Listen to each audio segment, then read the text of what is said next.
Live television has always carried a unique kind of risk. There are no second takes, no edits, and no safety net. When something goes wrong, the entire world sees it happen in real time. Political broadcasts are often treated with the highest level of seriousness, which makes it all the more jarring when they unravel on air. One particularly infamous debate left audiences stunned not by policy disagreements, but by confusion, rambling answers, and visible disorientation.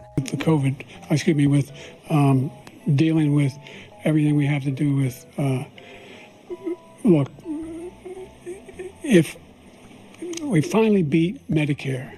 Thank you, President Biden. President Trump? Well, he's right. He did beat Medicaid. He beat it to death. Instead of clarity, viewers were left with awkward pauses and unfinished thoughts. Commentators from across the spectrum described the event as painful to watch, and public reaction was swift. Rather than inspiring confidence, the broadcast raised concerns about leadership, preparedness, and the pressures of live performance at the highest level. And I'm going to continue to move until we get the total ban on the total initiative relative to what we're going to do with more Border Patrol and more asylum officers. President Trump? I really don't know what he said at the end of that sentence. I don't think he knows what he said either. Entertainment television is no safer. Sometimes the chaos arrives uninvited.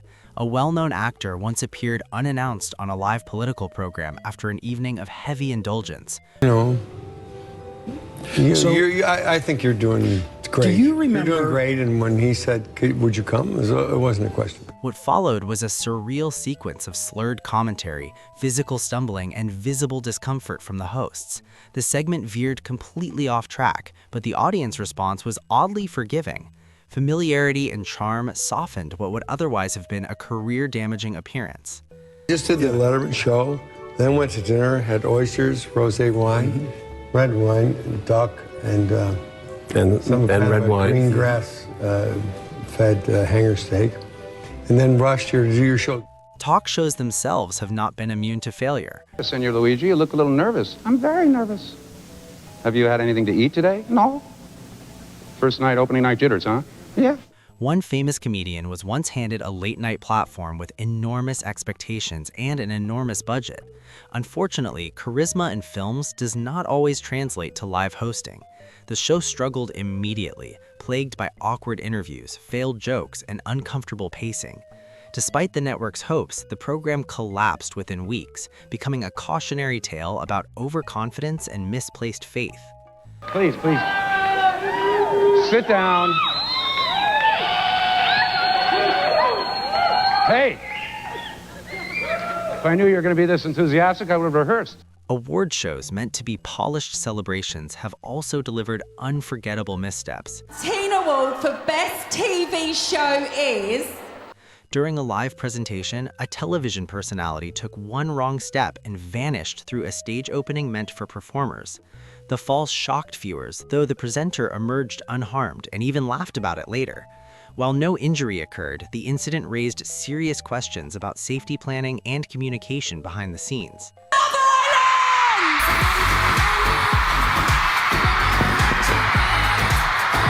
New Year's Eve broadcasts, which thrive on energy and excitement, have a long history of going wrong. I'm with my two lovely ladies. Girls, what's your resolution for 2013? Just get rid of all my haters. All your haters? Can I ask you something? Do you like white boys? One local countdown special became infamous for all the wrong reasons. Technical failures, intoxicated guests, missed cues, and an incorrect countdown combined into a chaotic spectacle. Instead of ringing in the new year, the show stumbled into it, ending not with celebration, but with confusion and onstage conflict. God bless you, and we'll see you in 2024. Good night. Bye. There's a fight. It's ending with a fight. Even the world's biggest sporting events are not immune. Welcome back to New Orleans. This is Steve Tasker, sideline reporter for the Super Bowl 47. If you're expecting to hear our friend Jim Nantz, there may be a moment before he gets on. Half the power in New Orleans Stadium, the Superdome here, is out. During a championship football game watched by millions, the stadium lights abruptly went dark. Players stood idle, commentators struggled to fill time, and conspiracy theories spread instantly. The lengthy delay changed the momentum of the game and became as memorable as the final score. It was a reminder that even billion-dollar productions rely on fragile systems. Well, not much new to report, JB. The lights went out, and now they're trying to get them back on. Some players are stretching, some are not. And as a favor, I'd like to ask you not to come back to me because I have nothing to add. Back to you, JB. Sometimes disaster comes not from equipment failure, but human error. A young student broadcaster was once forced to improvise when a teleprompter malfunctioned. What followed was a painfully awkward attempt to describe professional basketball highlights without preparation. The segment went viral, turning a moment of panic into an internet legend and proving how quickly live mistakes can outgrow their original context. Okay, great. Thanks a lot for that look into sports, Brian. Yeah. And when we come back, we'll have one final look at weather. Stay tuned. Televised charity events are meant to unite audiences, but unscripted moments can derail them. They portray us in the media. If you see a black family, it says they're looting. See a white family, it says they're looking for food. And you know it's been 5 days because most of the people are black. During a fundraising broadcast, a musician departed sharply from the planned script, delivering an emotional and politically charged statement. But co-presenters' stunned expressions became almost as famous as the speech itself. While many debated the message, most agreed the timing was unexpected and deeply uncomfortable. Destruction of the spirit of the people of southern Louisiana and Mississippi may end up being the most tragic loss of all. George Bush doesn't care about black people. Please call. One official stood at a podium, clearly ready to deliver critical information, only for their own reflexes to interrupt the moment in the least dignified way possible. We're getting a slight increase in the number of... To their credit, they pushed through and finished the statement anyway. Pushing for the change. Anchor and investigative. When elite athletes meet mascots, there's usually a playful understanding of limits, but occasionally someone forgets there's an actual person inside the costume. Aquí la pancita, o aquí arriba. Uno. Muy bien. Vamos a la pausa después de ver este gran golpe. Complete with panic, screaming, and internet outrage.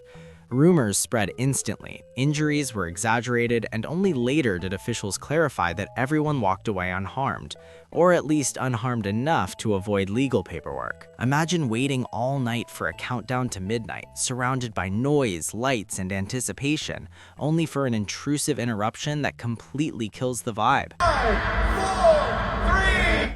Do you listen to the TV on high volume? Reminding everyone that technology is only as smart as the people running it. Sometimes a single camera angle is all that stands between disaster and dignity. A stumble, a missed step, or an awkward movement can vanish entirely if the director cuts at the perfect moment. Comedy complicates things further. A joke meant for a podcast audience doesn't always translate when it's treated as serious news. One international broadcast managed to report a comedian's satirical conversation as if it were a legitimate political interview. With the comedian Theo Von, instead of talking about economy or immigration or healthcare or the global conflicts, they discussed cocaine addiction. No.